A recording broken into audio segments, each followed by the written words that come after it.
Warning, the following episode contains spoilers for Ant-Man and the Wasp and all other movies in the MCU. So if you have not seen that movie yet, please go away, because all will be revealed in this episode. And if you're interested in listening to episodes on other superhero movies, you can check out our content on Patreon. We have posted a Deadpool 2 special episode, and we will also be covering other superhero movies if we get enough interest.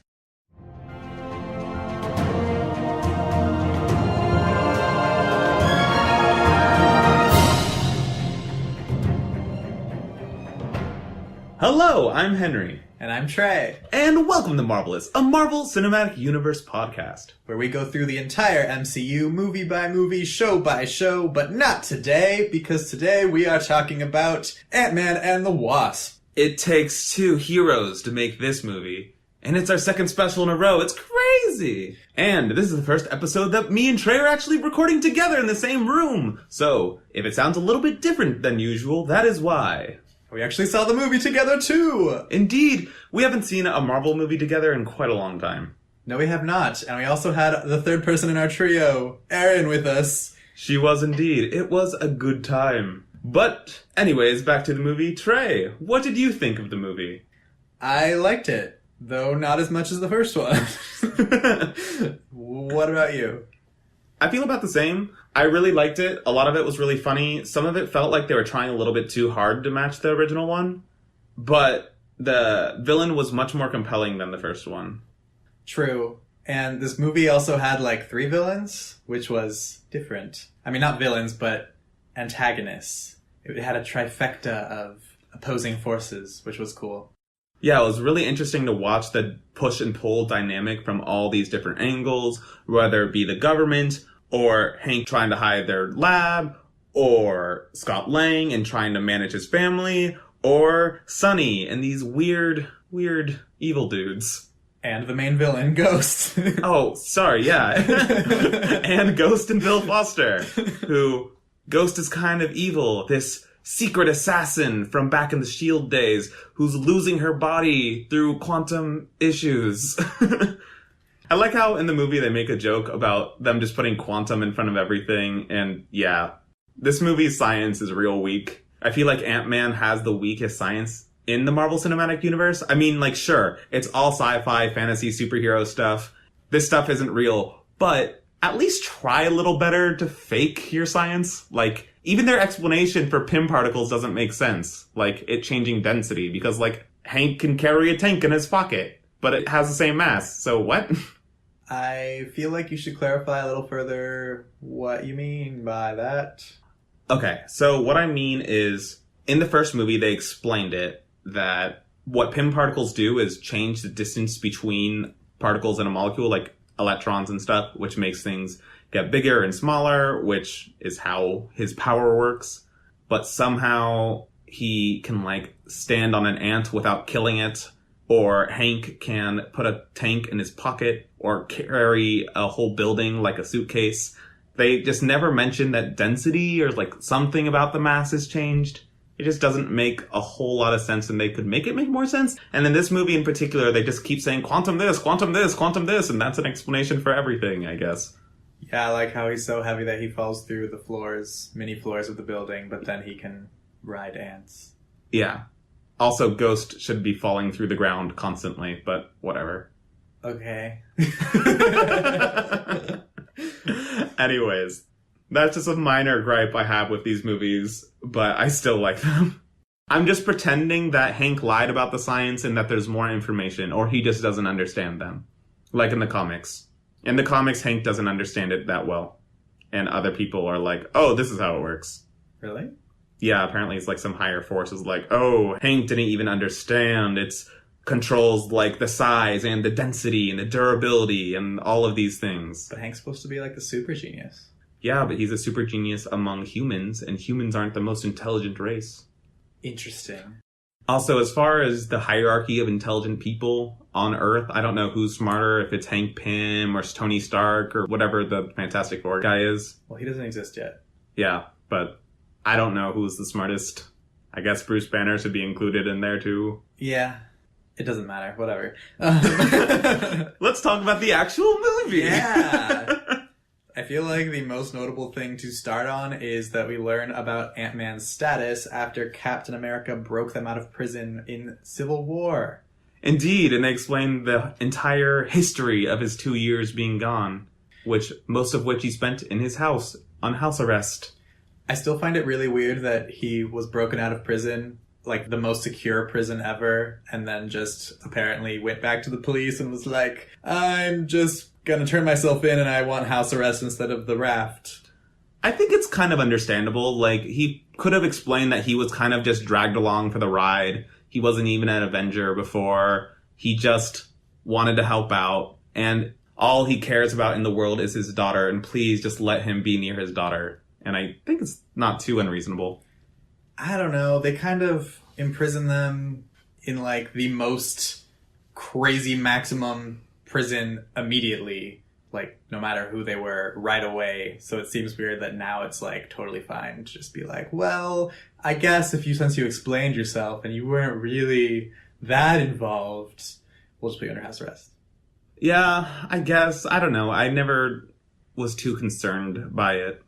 Okay, well, the other part of this is that apparently they took Ant-Man's involvement in that fight as reason to make Hope and Hank criminals as well, just because he was using their tech, which was developed before the Accords, because they didn't also sign the Accords. Yeah, which, now that you say it like that, I feel weirder about agreeing that... Okay, let me clarify. I originally had no issue with it, and I thought it was a really interesting spin on what happened, and how Hank was just furious with Scott about using his technology without asking, and how Hope is furious that Scott never even asked her to join, because at that time they were dating. So, I just thought the whole thing was interesting, but the way that you just put it, now I'm just like, oh yeah, like, it's not like if Yellow Jacket gets out, you blame Hank Pym. Like, other people probably will have this tech. Like, it's out there. Yeah... So I'm not really on board with their criminalization. Oh, why did you ruin this for me? You're welcome. It's okay. I still think it's okay. Also, I mean, I do find it interesting that they're, like, estranged from Scott because he just left to fight with Captain America without telling them. Yeah, also he's not allowed to talk with them, or else they'll track them down too, and he'll get put in jail for 20 years. Right, but they're, like, also angry at him about it. Yeah. But, yeah, I mean... It's definitely an interesting take, because I never considered, like, how they would have tried to talk him out of the fight if he had told them. Or if they would have, because I really like that Hope was like, yeah, if I was there with you, you wouldn't have got caught. Because she's really competent and knows how to use that suit better than he does. Yeah, I also wonder when the unveiling of the Wasp suit happened, because it seemed like Scott didn't know about it, but it happened at the end of the last movie before Civil War. That's a good point. I guess he didn't really do any superhero stuff in between Ant-Man 1 and Civil War. But how did he have the suit? Did he keep it at the end? Why wouldn't he have kept it? I don't know. I just didn't think about it before. Right now. Okay. My memory's not perfect. Yeah, but... Anyways, they are estranged, and they take the whole movie getting back to the same place they were in the first one with actually no actual development in their relationship, so okay. Yeah, like, it was really interesting that before the movie came out, they talked about how this was gonna be, like, a romance story about, like, the two of them, like, Hope and Scott getting kind of back together. Marvel's first rom-com. Yeah, but it was just them being mad at each other and then almost immediately getting back to the exact state they were in before. Yep. There wasn't much romance there or anything like that. Not at all. So, that's not an issue for me. I just don't know why they were advertising it that way. It really doesn't make sense. And the lack of romance isn't necessarily an issue for me, but the lack of development in their characters is. Because I feel like we didn't actually get much character development from either of them in a meaningful way in this movie. Do you mean overall or just their relationship together? Both. I feel like Hope didn't have a ton. It was just her desperate to reunite with her mother, which as soon as she knew it was possible she was alive, like, that was it. No change. She wanted her mother. She found her mother. That's it. Scott, though, I feel like he kind of bonded a bit more with his daughter. I guess it wasn't that much development, but the fact that he bonded in a way that he saw that his daughter trusted him with literally anything and just wanted him to be a hero if that's what he could do, because why not help people if you could? I thought that was kind of like some interesting development. I don't know. Like, he was willing to kind of sacrifice the most important thing to him because she said that was the right thing to do. So, there's a lot to say about what you just Yeah, said. sorry. My thoughts are a little jumbled up. I'm going to respond to the Scott part first because that's simpler, I think. I did really enjoy all of the scenes with Cassie and Scott. He's literally the most amazing father ever, and she is the best child ever. Oh my god, I love Cassie. She's so freaking adorable. She's amazing. Like that scene when she's like, come on, like, you're the world's greatest grandma. I, like, just died cracking up. She's so cute and wonderful. I love her. Yeah, she's pretty much the perfect daughter. So, good job on that front to this movie. Coolest, goofiest kid ever. But I wouldn't really consider their relationship character development. I don't think they were in a different place in this movie at the end than they were at the beginning. Yeah, I guess I was just trying to force it.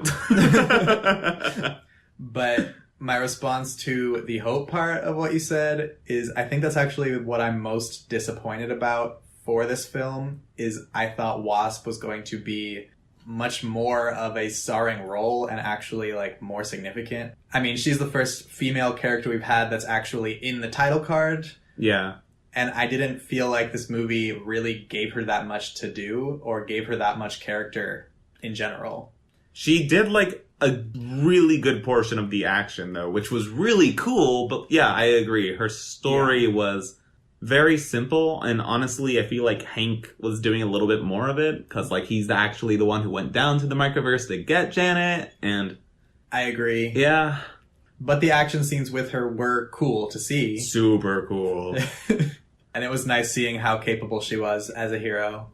Yeah, way more capable than Scott. Though I am kind of curious, does she ever grow? She doesn't in this movie, but does she, like, know how? That was confusing to me, too, because I was wondering if they just didn't put that capability in her suit, because it seemed like every time growing had to happen, Scott had to do it. Yeah, like, I understand that it is really hard to do, and it's especially hard to do at bigger scales. But I figured she'd, like, double in size at some point or something. Yeah, I don't know why. Maybe it's just, like, they decided to give them different powers, so she has the wings and Scott does the growing. I don't know. I guess. I wonder if they're going to keep it that way. Maybe. I don't know. Scott always had an ant with him to fly. That was odd. Like, did he just keep it on his shoulder all the time? And then, like, as soon as he shrunk, he, like, jumped on? I assumed he was just calling any flying ant in the area every time. I guess. I don't know if there are that many flying ants.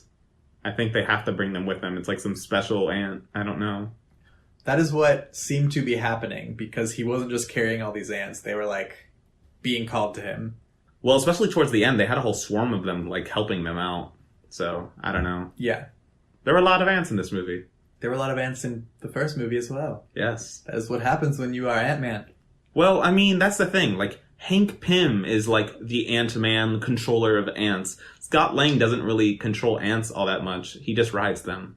So, I didn't expect to see that many ants in this movie, but Hank was in the movie a lot, and he did a lot of ant stuff. Super weird, really. Yeah, it is. But it's fine. Yeah. Just Hank's a very strange character, and whenever, like, another character in the movie questions whether or not he did the right thing in the past, I never know who's actually right. Like, later in the movie, Bill Foster was like, oh no, you were the horrible person at S.H.I.E.L.D. And I don't know who to believe, Bill or him. I feel like I'm leaning towards Bill.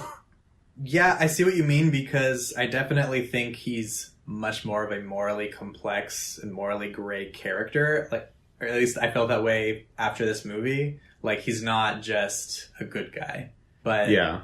But in the case with Bill, like, he was saying that what's-his-name was a traitor and did whatever, and I kind of believed that. That's the thing. I don't know who to believe. I don't straight up believe him.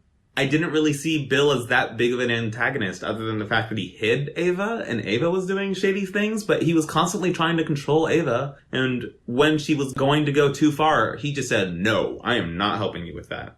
And she didn't. And I felt like that was kind of new for a movie because our antagonist wasn't like purely evil. She was just someone in pain and agony and would do anything to stop it. Yeah, I liked her as well. Yeah. She was neat. She didn't really get a whole lot either as far as character development, but she was still an interesting antagonist, and I'm really glad she's alive because maybe she'll be part of a team up in the future. I don't really know what to expect. That's the kind of funny thing with like Ant-Man and Thor, Ragnarok and stuff, and Black Panther also. They're introducing so many other characters besides the heroes that I want to learn more about. Yeah, it's really happening a lot, and it's great and also, like, terrible because they have to share screen time with everyone else and we don't get to learn about them. It's so frustrating. Like, this is the thing that would have been great if the Marvel television shows, like, were actually integrated with the movie. It would be amazing to see, like, oh, there's an entire, like, 8-episode arc of S.H.I.E.L.D. with Ghost in it. Or we got some backstory about Ghost and Black Widow going on a mission together or something. Like, there's so many things they can do. Yeah, for sure. Did you understand what that chamber was that was surrounding Ghost with the waves and stuff? Magic shenanigans that was keeping her body together. I don't know. Okay. Again, so the tech in this movie was a little weird, like magic box that was kind of delaying her death, but not. And also, like, the whole quantum tunnel was weird with all, like, the dancing triangles for locating Janet Van Dyne. It was just odd. She was a better villain than I expected her to be. I agree. She was way cooler and more interesting. Although I thought some of her fights were a little weird because I felt like they forced limitations upon our heroes to make the fights more fair. Like in the first fight, when she fought Wasp solo and then both Wasp and Ant-Man, that was a cooler fight than I think the one towards the end when it was just Ghost versus Ant-Man and he was just like running the whole time and he couldn't shrink. I felt like they kind of limited her capabilities and Ant-Man's, and I would have liked to see more. It was really interesting because it's one of the only times where our heroes and villains don't have the same powers. Yeah, I agree about the suit being kind of annoying because, like, him not actually being able to use the suit to do a good fight wasn't the best. It would have been nice to see a good fight between them. Though, to be fair, there was quite a few fights that I felt like were good with Ghost, and it was crazy impressive with her powers how both Ant-Man and the Wasp had trouble fighting her even together. Yeah, especially that first fight with all of them together. It was really cool, and her powers were really interesting. And it was also cool and, like, really scary and intimidating to see her, like, put her arm straight through Hank Pym's throat, and you don't know if he was gonna die or not. Like, whoa, that was intense. Definitely. Especially for an Ant-Man movie when you expect it to be, like, all happy, joy, funny time. Also, it was just really cool the way she could just, like, disappear and appear and also phase through things and control that. Yeah. Weirdly enough, Ghost, very fitting name. Yeah, I got it way more with when she did that stuff. Yeah. And I'm glad that they explained how she got her powers since they introduced her pretty early into the movie. And she immediately already has the powers, so I was like, wait, what? How is she a thing? And I'm so glad they didn't just skip over it. Yeah, and in the trailers, I honestly did not expect a villain who could phase as their power to be very exciting at all, but it turned out to be extremely well done. Yeah, and the effects are really cool. Yeah. Though I do wonder how the heck she even knew that they had a quantum tunnel in the first place. Yeah, that was really unclear. I think the explanation was that she and Bill Foster had been tracking all the items that they were buying off the black market and had figured out what they were doing. And Bill Foster must have been like, oh, they're trying to go to the quantum realm. I bet they found out that Janet's alive. So you think at this random point in Ava's life when she's struggling with this pain thing that they just decide to start following and spying on Hope and Hank and seeing what they're buying on the black market to figure that out? Well, what's been going on has only been happening for the past 2 years or so. Yeah, So but also it's been while they were on the run, so I don't even know how they would have found them. it could be possible that since they were not on the run and they also are very knowledgeable about the quantum technology, I don't know, world, they knew that, like, some weird shady stuff was going on with strange quantum devices being sold to the same people, and maybe they just put it together. I don't know. Like you said, this whole thing is a little unclear. Yeah. Yeah, well, anyways, something I wanted to mention since we mentioned Ant-Man's suit malfunctioning. Although it was a little lame in battle that happened, it was hilarious in the comedy moments, like the whole scene in the elementary school, where him growing really big in the closet wasn't that funny, but him being stuck as, like, a child-sized person was really funny. Oh my gosh, I know. It was ridiculous. It was, especially, like, when he's trying to jump up to get the backpack, and Hope is just watching and laughing, and he's like, come on, please. And then, like, when he jumps back in the van with Hank, he's like, oh, how was school? Do you want, like, a string cheese and a juice box? It was just so funny. Yeah. My only complaint about that is I felt like the effects could have been better. It kind of stood out to me that it was fake. Obviously, it's fake. But it was still hilarious. For sure. This movie was pretty funny overall. Especially Luis. Oh my god. Louise. I knew that they were going to do another story with him. And, oh my god, mixing it in with all the truth serum stuff was absolutely hilarious. How he just couldn't stop telling the stories. I know. It was beautiful. I was honestly kind of sad, though, because our theater was cackling so much that I could not hear what he was saying at all. Oh no. You'll have to watch it again soon. Yeah. Oh, so funny. Also, his ridiculous hair when he was in prison was really funny. Whose? Luis's. His hair is hilarious when he was in prison. It was, like, really long and wavy. I honestly don't remember. Oh my god, it's so great. But also, I just love that when he's telling stories, he says things like he would say them, but then you see the actors doing them too. Like, when you see Paul Rudd and, I don't remember Hope's actor's name. She was in Lost and she's great in Lost too, but, like, when you see them acting out his lines and being super silly, it's so great. They're so funny. Yeah, it's pretty fantastic. And Luis also got a chance to be part of the action and drive his own Hot Wheel car. Oh my god. That Hot Wheel tin, whatever you want to call it, was awesome. And I love how he's like, oh, cool, cars. Then he chooses, like, the purple fire, like, streaking one. It's like, yeah. If I were in your shoes, I would have done the same exact thing.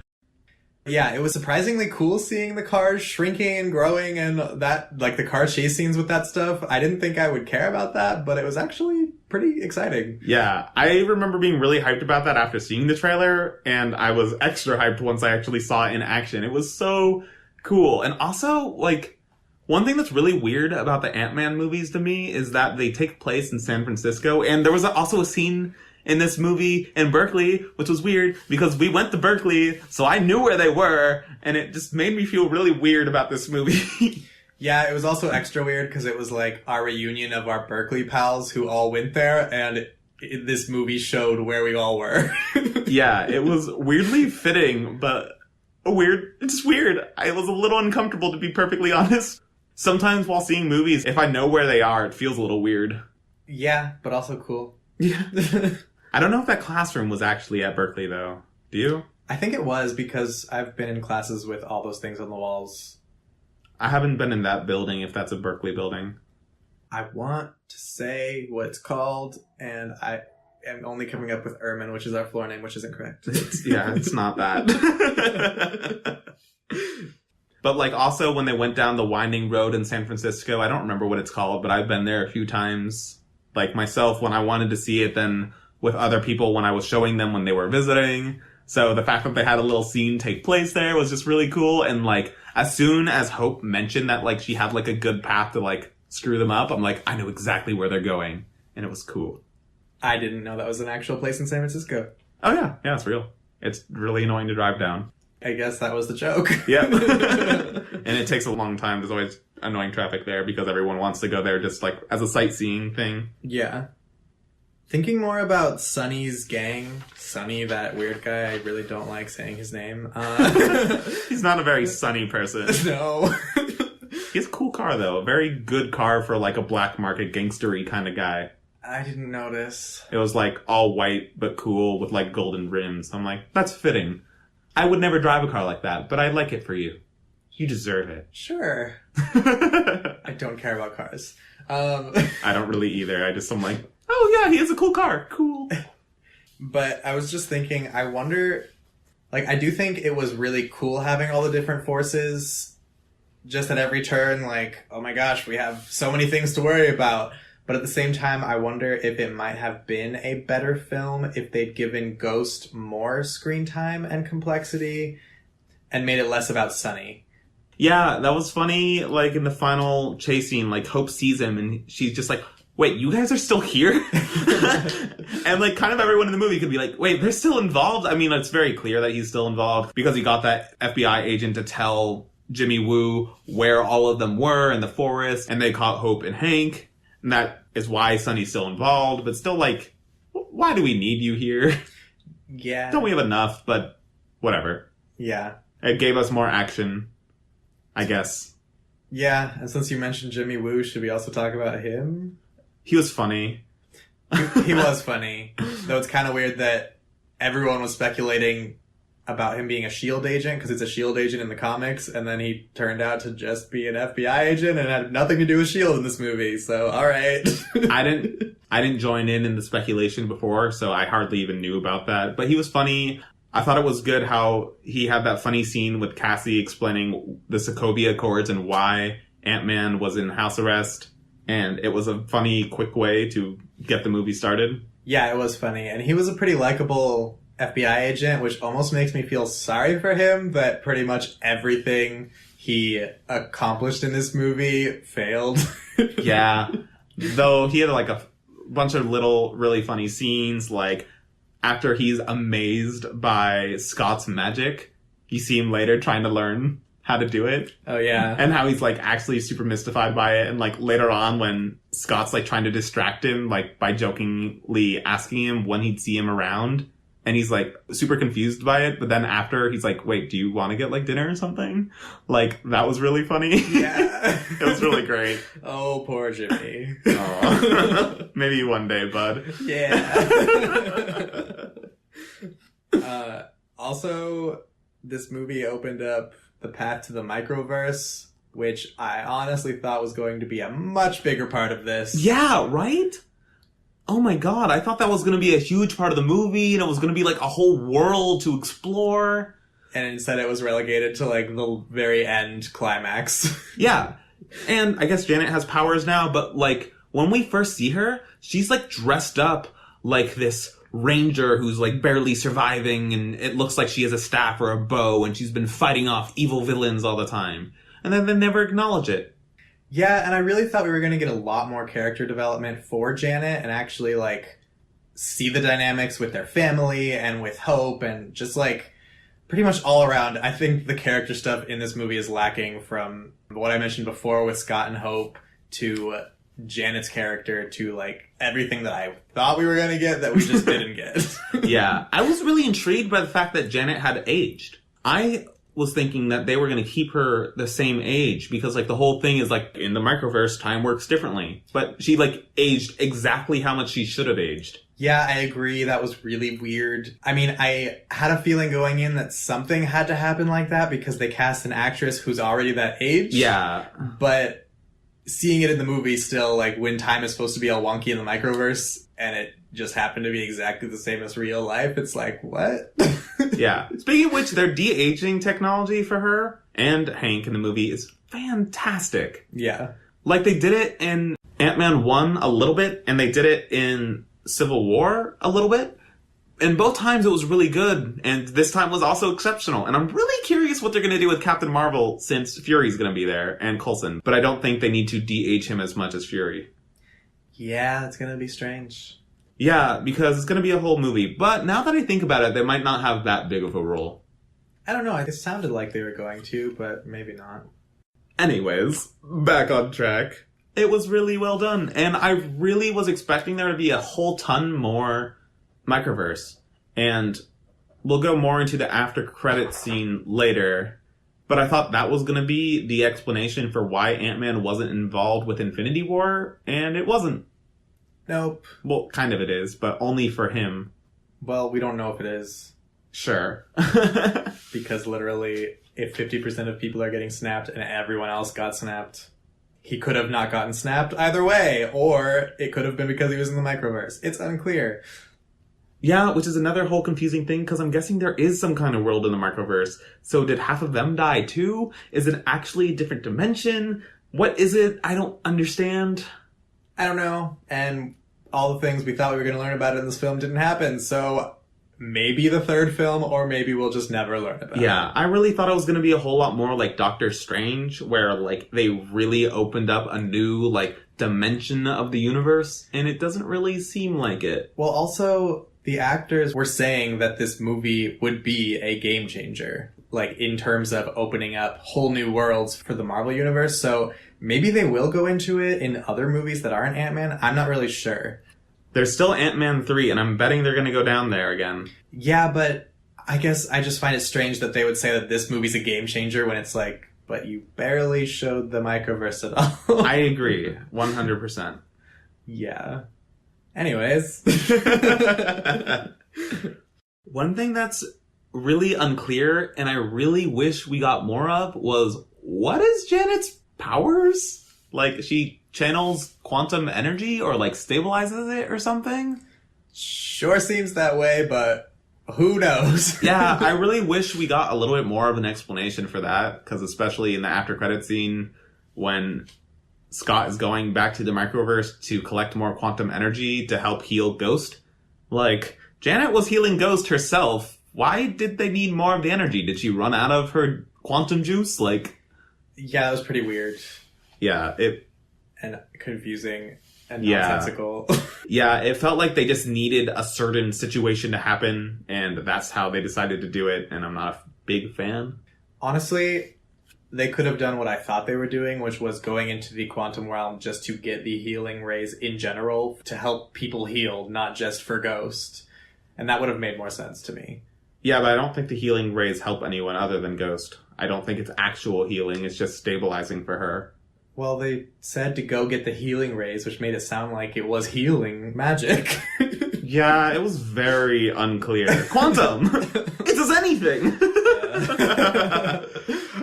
One thing that I really wanted to mention, since we didn't really mention it before, was the very first scene with Scott and his daughter, like, kind of mimicking the first Ant-Man movie, like going on that cardboard adventure heist, which it was so adorable. And it was also such a great way to show us what his life is right now, how he has so much time on his hands because he's stuck at home. But he's doing so much for his daughter because that's all he's devoting his life to. And like band camp, or rock band. Yeah. And magic. God, I love the magic so much. It was so funny. Like, everyone being like, wait, seriously, how did you do that? Was so great. Yeah, it was a really cute scene, and I think pretty much everything with his daughter was probably the strongest part of the movie. Yeah. World's greatest grandma. Yeah. Especially, like, one scene that was so touching was when Cassie covered for him, and then after they're having a conversation about how she thinks he needs someone to watch his back, and how he mentions Hope, and she's like, wait, what about me? And it's like so cute and heartbreaking, and I just want to give her a hug. It's so cute, and then when he laughs and she just looks like her heart is broken, She's it like, was like, oh no. She's like, I'm serious. I'm like, oh, give her a hug now, please. Yeah. Also, her catching the ant taking a bath was funny, but yeah, that was so touching. It's like the most beautiful familial thing in the entire MCU. Yep. Yeah. Speaking of which, also just awkward familial stuff is how awkward his ex-wife's husband is by always ganging on like the hugs and stuff. It's real weird. Yeah. I wonder how he affords his house if he's stuck there all the time. Maybe it's the house he had before? I don't know. But that's something I wanted to mention before. How that scene, although it was hilarious and adorable, the whole cardboard adventure, it also did such a good job of showing what his life is like now, how he has all this spare time, but also it has Louise, and it shows that they're starting this new security company because, like, that's what they're great at, like, breaking into things. So what company would they be great at? Making things unbreak-inable. It's kind of genius, and he's actually, like, a smart electrical engineer, and although he's a giant goofball, like, he's actually a kind of capable person, and he's using all this time to make himself a good father for Cassie and make money so he could be a good father. I never connected them breaking into them owning a security company until you just said that. Are you serious? That's like the whole point. Really quickly. That is great. Yeah. We didn't mention the, like, kind of weird, like, Eastern European, Russian guy, whatever, how he just mentions Baba Yaga, like, when they're talking about Ghost. And he's like, what? Don't you guys know about Baba Yaga? And everyone's like, what? What is this guy saying? And, like, I've vaguely heard of it before, but, oh my god, that scene was just, it just killed me. Yeah, it was funny. Also, really quick, the Indian guy who's like, it's not truth serum. And then once he finally has taken the truth serum, he's like, it is truth serum. It was really funny, except I was really happy when he said there's no such thing as truth serum, because there isn't. But then he said it was, so I was a little bit disappointed in him. Sure. I mean, apparently these guys can get it when S.H.I.E.L.D. can't, since the truth serum in S.H.I.E.L.D. is supposedly fake. But maybe that was just because they didn't need it. They might have it, I don't know. They've never used it before. I feel like they would definitely have used it. I don't know. They don't have as many resources as they did in season 1. Oh, one more thing. We haven't mentioned any of the ants with names. Like Ulysses S. Ant and Antonio Banderas. Those were the only two I remembered. It was Ulysses S. Ant. Okay, please. sorry. Excuse me. It doesn't sound as good. Also, like, the seagulls really aggressively hunting them down. Yeah, that was sadly funny. Yeah, a little weird, though. Yeah. One thing that was disappointing was the fact that they had the giant man in the water stopping the boat scene in the credits. Yeah. And they, like, had him, Scott, and Bill Foster joking about how big he can get in the... Did I say credits? I meant in the trailers. And it's like, I was expecting that to be, like, some other thing, and there would be some epic giant man scene, and there wasn't. Like, yeah, he stopped the boat, but that was in the trailers, and so I don't count trailer scenes as, like, being super surprising and amazing. I mean, he did do the truck chase, which... He was, like, double sized, though, not, like... Giant? Giant, yeah. Yeah. Also, he said after the first time he went giant, he was asleep for, like, 3 days, which also doesn't make sense because of Civil War, because he was awake in the prison. But, this time he was fine again? Yeah. Running away in his boxers after he expanded the suit next to a building. That was something that was bothering me while I watched it, because I'm like, you had to sleep for 3 days last time you did this, but you are seemingly completely fine, and you keep going giant after this, too. So, it was a little weird, and I was really expecting more. Like, the only explanation I could come up with is that he would have to sleep it out later. That's what I was thinking, too. But he wasn't, like, tired or drained or anything, so I don't know. Yeah, or at least as far as we can tell. Yeah. So, I guess should we talk about the after credits scene? Yes, we should! Yeah, so the first one, like we were saying before, it really just felt like a weird excuse to get Scott on his own in the microverse so that he'd be lost there. And then everyone dying was a big shock. Which I was really surprised by the whole audience's reaction being shocked only when they saw the dust, like, falling. Because as soon as no one was responding, I was like, oh yeah, they're all gone. I wasn't confident. Oh yeah, like, as soon as it happened, I'm like, they're gone. They're dead. I think it could have been many things, and, like, I thought it as a possibility, but it makes sense that people didn't react till the dust showed. Yeah. And it just makes the whole situation of why wasn't Ant-Man involved in Infinity War no longer make any sense. Because if the snap happened during his time going right in, then that means they were around when New York and Europe were invaded by aliens and Wakanda was under attack. Like, they're in the know. Why weren't they, like, a little involved? Yeah, and Infinity War mentions that Scott was on house arrest, but Scott would have been off house arrest by now because it looked like it was at least a week to build that machine or longer, and Infinity War took place in less time than that. Yeah. Like, Infinity War was about 3 days long or something like that. So that's just really confusing, and this doesn't really fit in at all. Yeah, like right now the world should be in shock. Like an alien invasion, a second alien invasion came down in the middle of New York. Iron Man, like the leader of the Avengers, has gone missing. Like crazy things are happening. And they're just like hanging out on a roof trying to like get some energy for Ghost. Like, what? Yeah, it's really sad, and I really hope the tie-in would be better than this. Yeah. It's really frustrating to me because they made it sound like there was going to be such a better explanation. And clearly, this was just something thrown in as an after-credit scene, and this entire movie was written ignoring Infinity War. Yep. Which I can respect, because you want the movie to be good and stand on its own. However, they could have done such a better job with that after-credit scene, I feel like. Yep. I mean, that's really easy for me to say, because I didn't write it, but it seemed weird.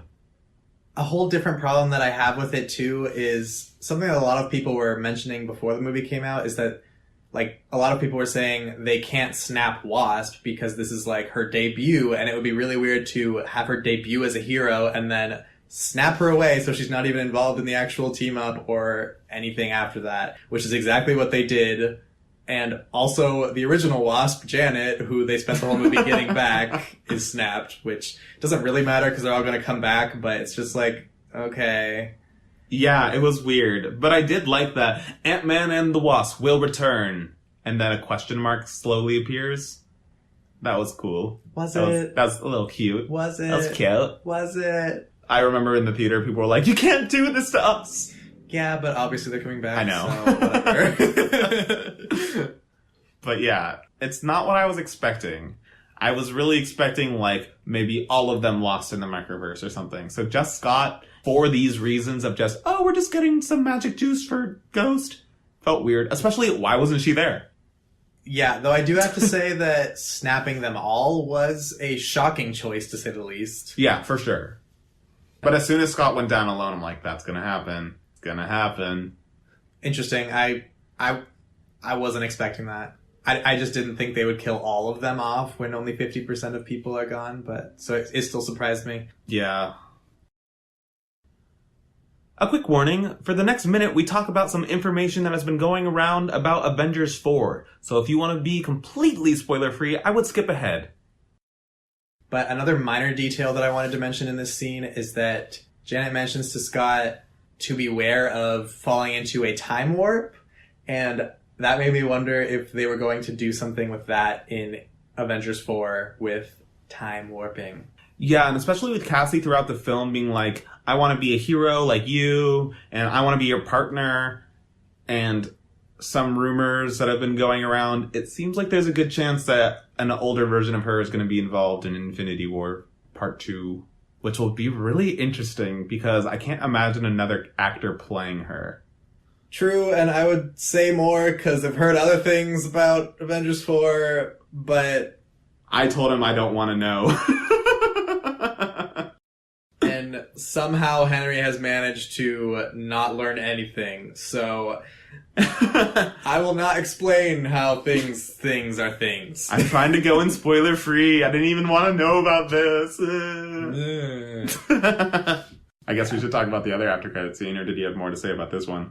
I don't. The second end credits scene was really disappointing, to be honest. It was interesting that they, like, showed a world in chaos. Like, they showed, like, the emergency broadcast message on the screen, and then they just scrolled to an ant playing the drums. So it's like, is this supposed to be scary? Is this supposed to be funny? Like, it was just a little nothing. Yep, it was absolutely nothing. It would have been kind of cool if it was a little bit more like Infinity War, where we saw, like, the beginning of devastation. Like, cars are crashing, helicopters are falling straight out of the air, people are dying, people are scared. Like, I guess that's not really fitting for this movie, because it is a comedy, and, like, sure, it's part of the MCU, but it's possible people have seen this movie without having seen Infinity War, but it was just underwhelming. And I wish they did something a little different, like maybe cutting the Scott, seeing something strange in the microverse. I don't know. Honestly, they could have done anything that would have been better than this. Like, even if it was a different comedy moment with someone else in the cast or whatever, it would have been better than this ant playing the drums. It could have been funny if it was, like, Louise, like, in their office being like, hey guys, like, I didn't say you could take a break.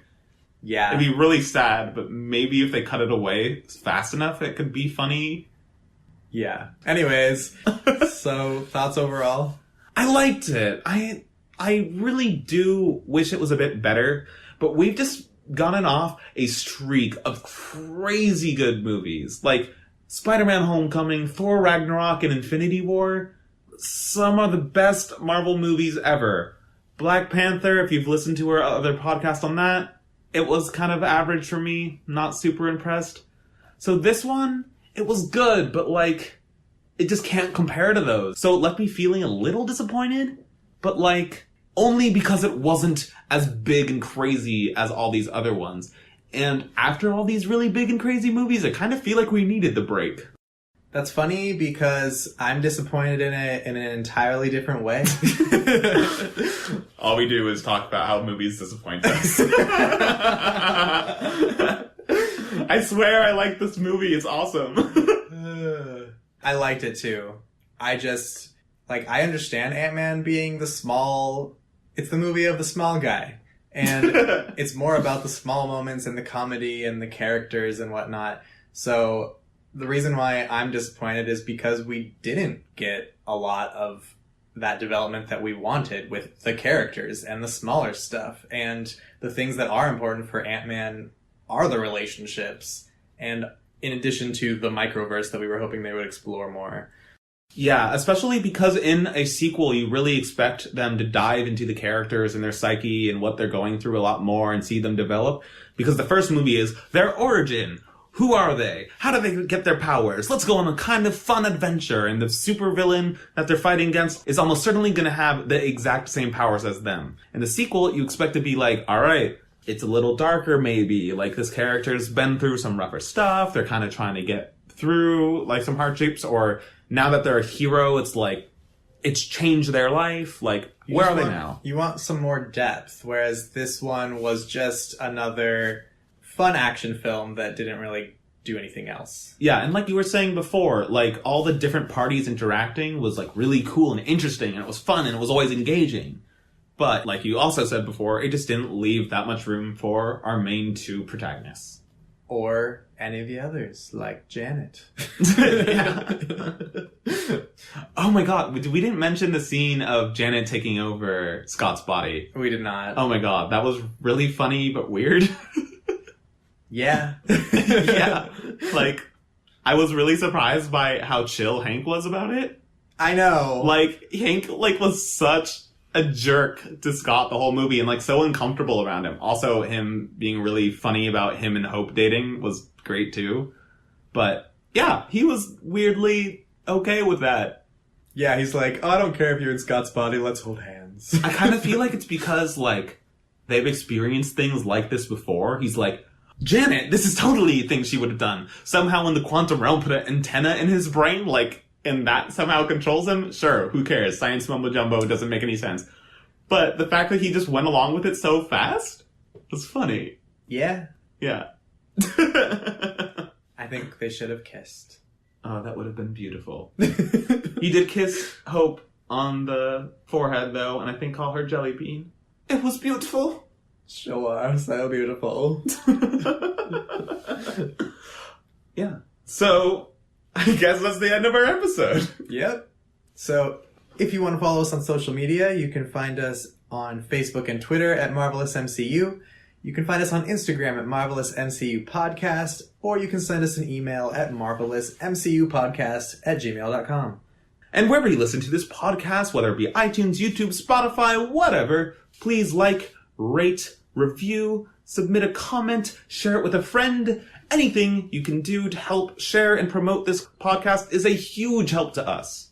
And if you haven't listened to our thoughts on Deadpool 2 yet, we do have a patron-exclusive podcast on Patreon, and you can access that for as little as $1, though however much you donate will be appreciated. Indeed. And for our future specials on Patreon, we'll be covering superheroes from all around the world except for the MCU. So if you want to listen to our special on Deadpool 2 or anything else, please follow us on Patreon. You can let us know if you'd like us to cover Spider-Man or X-Men next, and we will listen to you if you are our patron. Indeed. So thanks for listening, and we hope you'll tune in next time for our episode on Agent Carter, Season 1, Episodes 5 through 8.